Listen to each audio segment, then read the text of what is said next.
You see him?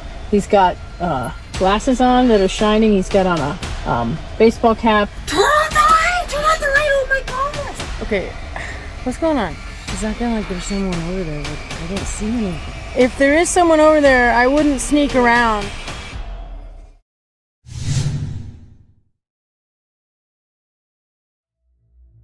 Mary is the creator behind the YouTube channel Maximalist Minibus, where she's built a following by documenting her outdoor life without a filter. Her vlogs move between the demands of work, the things she loves doing outside, and a genuine appreciation for the slower rhythm of campground living.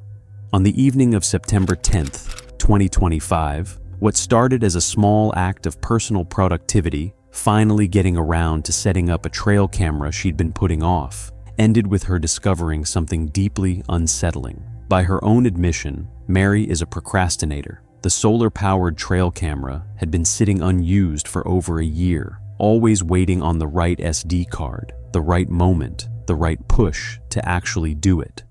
I've had this camera for at least a year, maybe more, probably, maybe even 2 years. It's a trail cam with a little solar panel on the top, and it has its own power and everything. And I searched for it because I wanted one that had its own power so I could put it anywhere.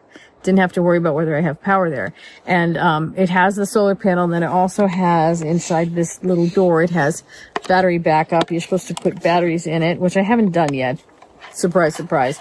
But anyway, the batteries are like C batteries, or, oh no, actually, you know what? It's 4 AA's. So I got to get AA batteries, but it works without it. So I should still be able to set it up. But the reason I haven't set it up is because it takes an SD card, and I have SD cards, but they're, I don't have any this small. It only takes it can only be a maximum 32 megabyte SD card. So I've had it on my list on and off forever to buy a card for this thing. And finally, I was at Walmart and I remembered. So I got an SD card. So now tonight I can set this up. I'm going to put the camera on this little footstool that I always put in front of my tent when I close it up for the night. It's basically just shooting right next to the bus. Probably not the most exciting place to put the camera. Probably should put it over by the creek. But for the first night, I don't even know if it's set up right. So I'm just going to leave it here. A trip to Walmart finally gave her everything she needed to get it running. She set the camera on a footstool near the tent, pointed toward the bus and the surrounding area, expecting to pull up footage of raccoons poking around or a deer passing through in the night. The next morning, something felt off. The tent was unzipped in a way she hadn't left it, opened from the top down, as though someone had worked their way in deliberately. She nearly let it go. Then she remembered the camera. What she found on the footage wasn't a squirrel or a wandering camper. It was something else entirely.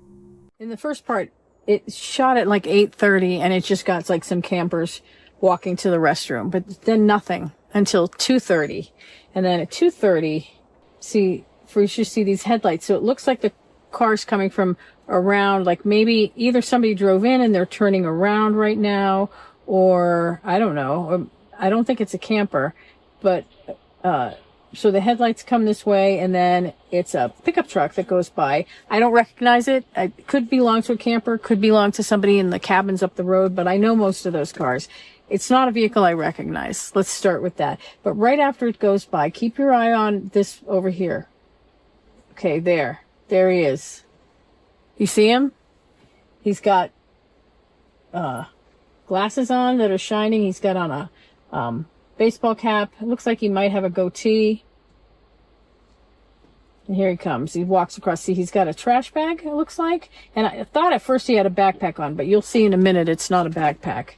So he walks by. And then it missed the first part of him, but then he comes back with a flashlight.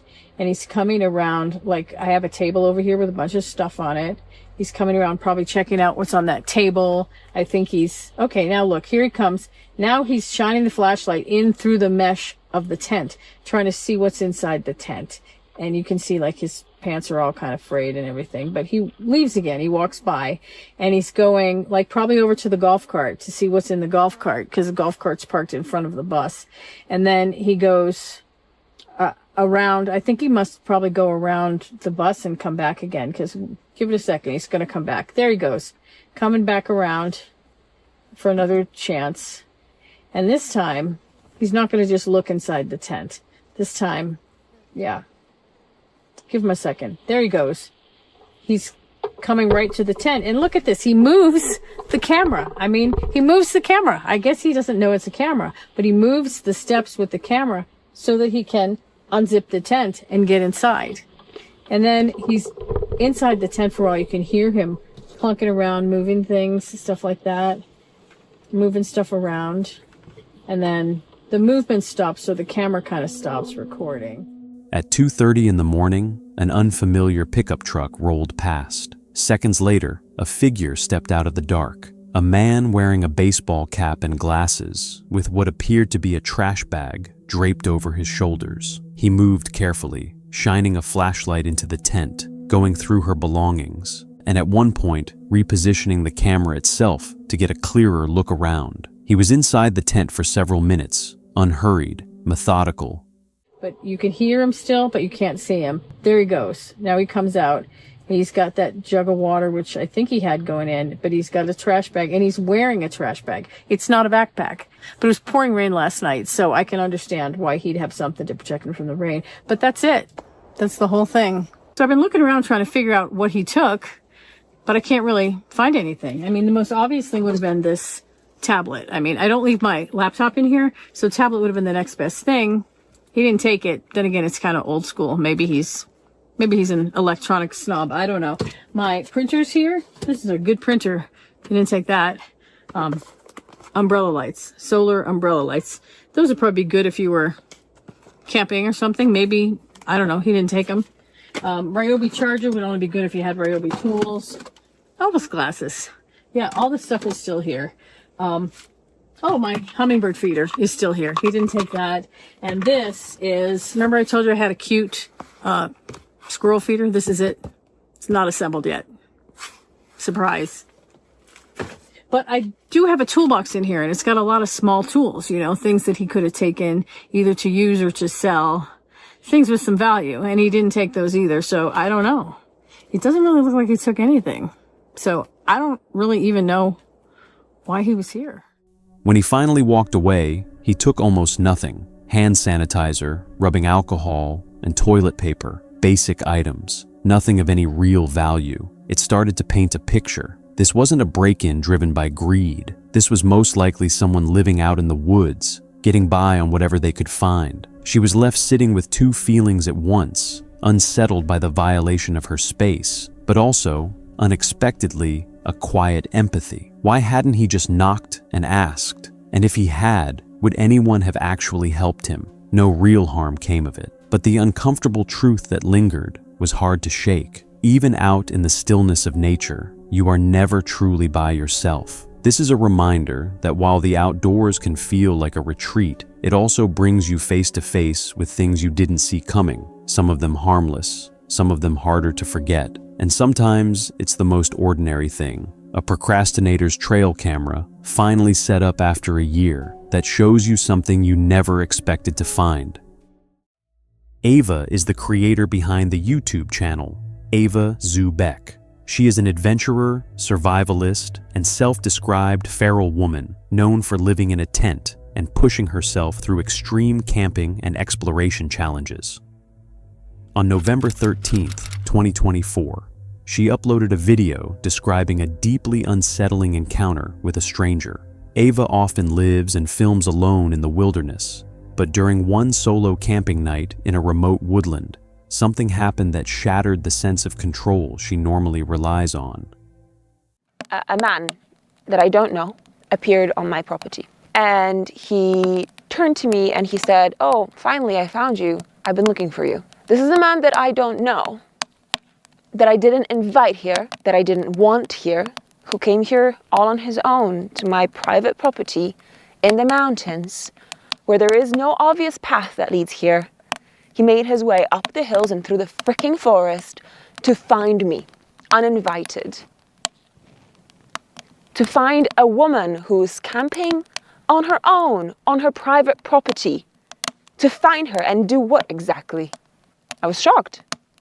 I was shocked and immediately felt so vulnerable and so scared.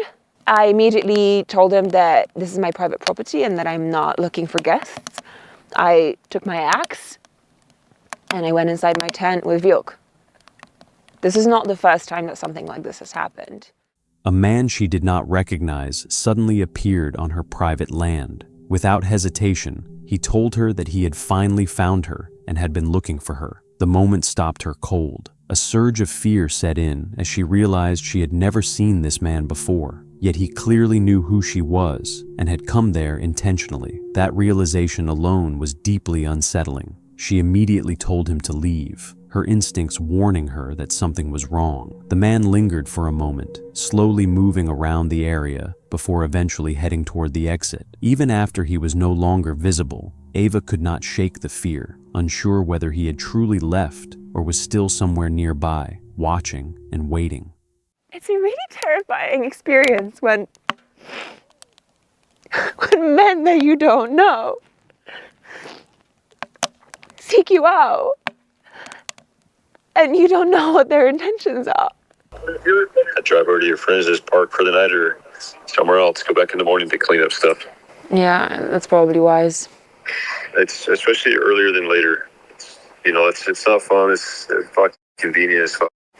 But like, if we're just trying to play risk management with a situation where you have a bunch of unknowns, you don't know who this guy is. Yeah. He says he's visiting. It could be another weirdo that's coming to look for stuff. So like, we still know. Yeah. Comes up with beers. Yeah. So he starts drinking and thinks, I'll go back. Yeah, that's true. I don't really know what to do, but my friend's telling me to go down to the car and spend the night in the car. Vilk is looking pretty alert. Normally he's already sleeping at this point. And I kind of don't want to leave the tent here, but I think I'd be able to fall asleep here tonight, honestly. Because I don't know. People drink, people get stupid ideas in their heads. It's so dark, I don't want to go through the forest in the dark. But I don't feel safe here right now. My gut's telling me to go. So, I'm gonna take this. I'm gonna take some luggage. I'm gonna go to sleep in the car. But the craziest thing about all this is that I know for a fact that there are wolves in these forests right now, as we speak. Because I've seen them on my trail cams, because people in the village have lost dogs and sheep just now, this season. And yet I feel like it's safer for me to go down the forest to my car, just to reach my car, than to stay here and face the risk of a strange man. She no longer felt safe. Every instinct told her to leave, warning that staying through the night could lead to something far worse. The man had been holding a beer bottle, and the thought of him drinking, becoming more unpredictable, and possibly returning made her deeply uneasy. What had once felt like a familiar and secure campsite now felt exposed and compromised. The place no longer felt safe. Knowing that hesitation could be dangerous, she packed up and decided to leave immediately. She walked out of the forest in the dark, despite the known presence of wolves in the area, because that danger felt more predictable than the unknown intentions of a stranger. Sometimes survival means trusting your instincts without hesitation. In isolated places, the greatest threat is not always the wilderness or what hides in the dark, but the people who should not be there at all. What do you think his real intentions were? This encounter comes from the channel Life After Kids Journey Unknown, where Lori and Ruben, a couple in their 50s, document their van life travels across different parts of the United States. On October 23, 2022, they shared one of the most unsettling things they had experienced on the road, something that happened during their very first stretch of living full-time in the RV. What was supposed to be the beginning of an exciting new chapter turned frightening fast when in the middle of the night, they were snapped awake by sounds outside the van that had no clear explanation.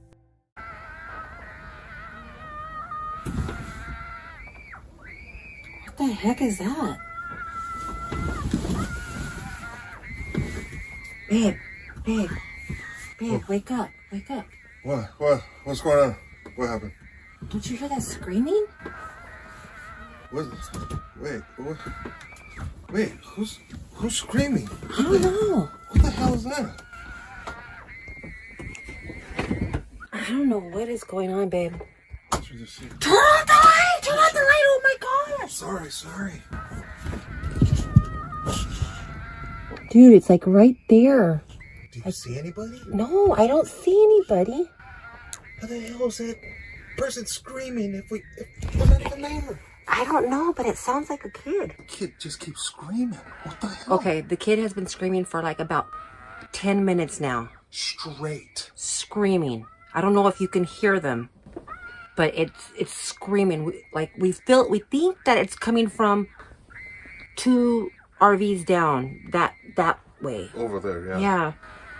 Holy mackerel. It just stopped. I don't hear it anymore. No, he's not screaming anymore.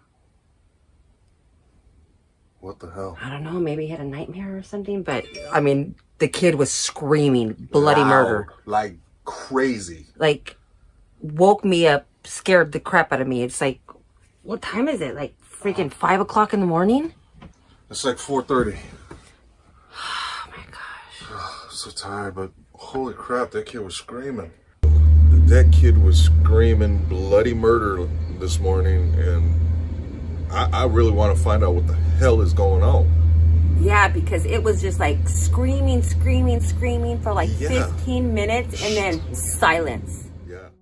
At around 4:30 in the morning, Lori and Ruben were jolted out of sleep by what sounded like a child screaming just outside the RV. The screams were sharp, desperate, and not the kind of sound you could talk yourself into ignoring. What made it harder to process was that the screaming didn't let up. It continued without stopping for nearly 10 straight minutes, cutting through the dark as though someone was in serious pain. Then it stopped, suddenly, completely, and the silence that followed felt just as wrong as the noise had. Lori looked outside carefully and saw no one, despite the sound seeming to come from just beyond the vehicle. The couple explained afterward that they were parked somewhere secluded and isolated. No nearby homes, no movement of any kind, just a lot of unanswered questions. They never found out who or what was behind the screaming that night. When the video went up, viewers landed on opposite sides of it. Some felt the cries sounded repetitive and deliberate,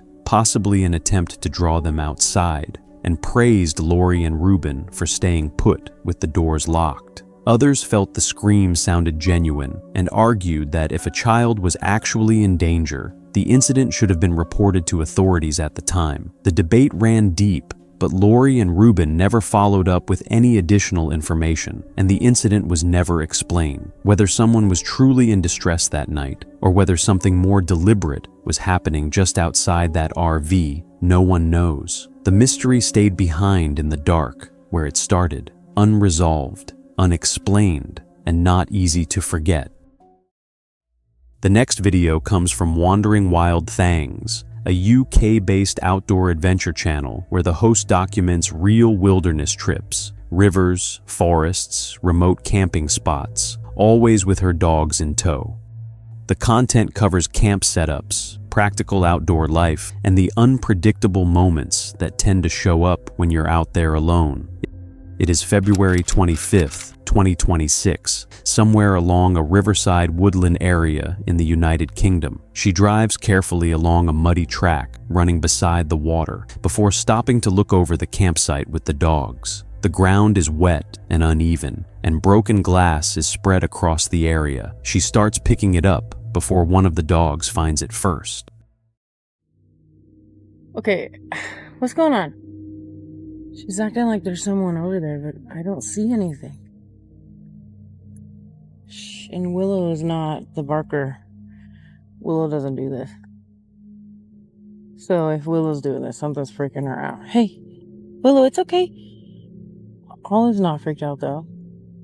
While moving through the site, Willow suddenly locks onto something and starts growling and barking toward the trees. The reaction is sharp and out of nowhere, not the kind of sound you dismiss. The host stops immediately and follows the dog's gaze, trying to figure out what has caught her attention. Hold on, you guys. Come here. Hey, come here. Come here. You might, if there is someone over there, I wouldn't sneak around.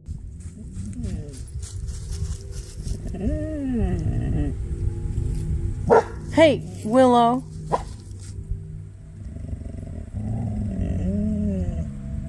Olive, do you see anything? Do you see anything? Who's there? Willow Dean, it's okay, baby. Willow, come here. Willow, what do you see? Come here. Hey. Come here. She moves slowly around the campsite, calling the dogs back and scanning the tree line as she goes. She checks behind trees and along the path, listening for anything that might give it away. Nothing shows itself, but the uncertainty hangs over the whole thing. Willow doesn't react like that for no reason. Whatever was out there may simply no longer be in view.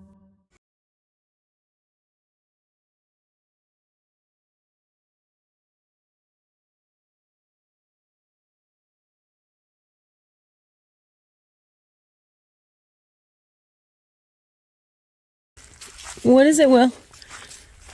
I don't like this. I don't like it. Is it maybe the horse person that we saw earlier? Willow, come here. Willow, come here. It's okay. It is a road. Come here. Come here, Bibs. Are you okay? What is it?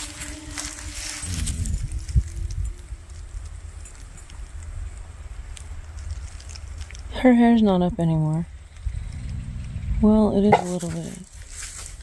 She's acting like someone's around. Then Willow starts up again, this time pointing in the opposite direction. The host follows the noise and finds the source, a small armadillo picking its way through the brush. The tension breaks after the unease of the earlier alert. It's a straightforward explanation. Animals moving through the area, nothing more. With the interruptions behind her, she finishes setting up camp and gets food going as the temperature continues to fall. The cold makes for an uncomfortable night, and she eventually brings the dogs into the truck to get warm. A faulty heater and awkward bedding make proper sleep hard to come by, but they get through the night without incident. Reflecting on it afterward, she puts it plainly. Camping alone in remote places means sitting with uncertainty. Sometimes what's out there is a real threat. Sometimes it's just wildlife passing through. But when you're the only person around, every sound carries more weight than it probably should. For our next case, we're looking at Austin Armstrong, a YouTube creator who built his channel around putting himself in unfamiliar places and uncomfortable situations. His videos follow him stepping deliberately outside what feels safe, exploring new environments, and taking on experiences most people would rather watch than attempt. But on one particular camping trip, he ran into something he hadn't prepared for, a fear he never saw coming. And today, I just decided to go camping. Now, as you can kind of sort of maybe see, it's kind of raining, but that's okay. I just went out in the middle of nowhere at this campground at Poka Lake in Indiana. I'm the only one out here. Obviously, it's kind of cold and it's projected to get colder and it's raining. But I like a challenge whenever I camp, and I've camped in much worse weather conditions than this. So I figured, yeah, why not? So here's my little site right there. So I'm gonna make the most of what I have here and see what I can do with it.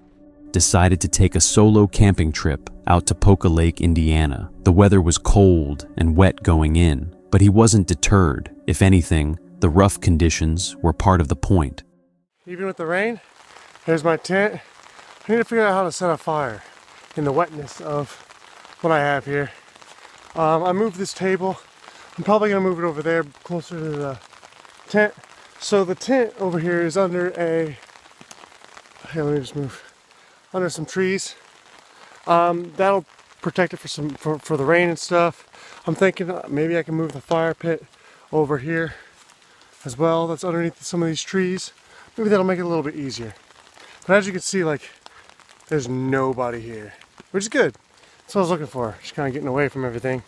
Well, I guess I can do a demonstration of how to start a fire when everything is wet, because I'm having some problems here. And When he arrived, the campground was completely empty. At first, that felt like a good thing. Quiet, peaceful, all to himself. He pitched his tent under a tree to get some cover from the rain, and then spent well over an hour fighting to get a fire going. I think I did it. So I took some branches and stuff. And so if you don't know, here's a little like tip, okay? So whenever you're camping and you're trying to make a fire, make a teepee. You see how it's like in a triangle shape? See how that? I mean, there's a reason in all the kids' TV shows that like it's a teepee, you know, like the campfire is shaped like, you know, like a pyramid or something. That's how you want to do it. He got there eventually, a small but steady fire.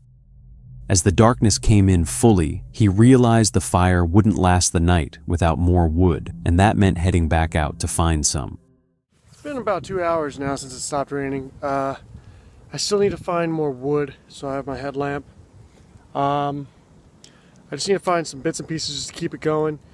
We're going pretty strong, but it's getting pretty thin, if you can tell, like down in the bottom of it. You can't really see anything out here, so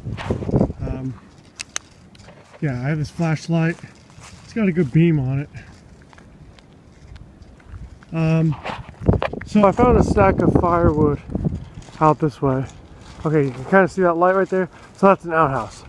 So if I follow this light where my light's going here, there's a former campfire that was over here, and somebody left a decent stack of firewood. He grabbed a flashlight and walked out into the pitch black. At a nearby empty campsite, he found a stack of wood someone had left behind. He was about to grab it when a loud boom tore through the silence and rolled through the trees. So it was mostly wet. What the? I don't know if you guys just heard that, but like something literally just went boom over there. Holy crap. The fear hit him instantly. He swept the darkness with his flashlight in every direction. Nothing there. I'm trying to find a rational explanation too. Like, maybe it was the wood.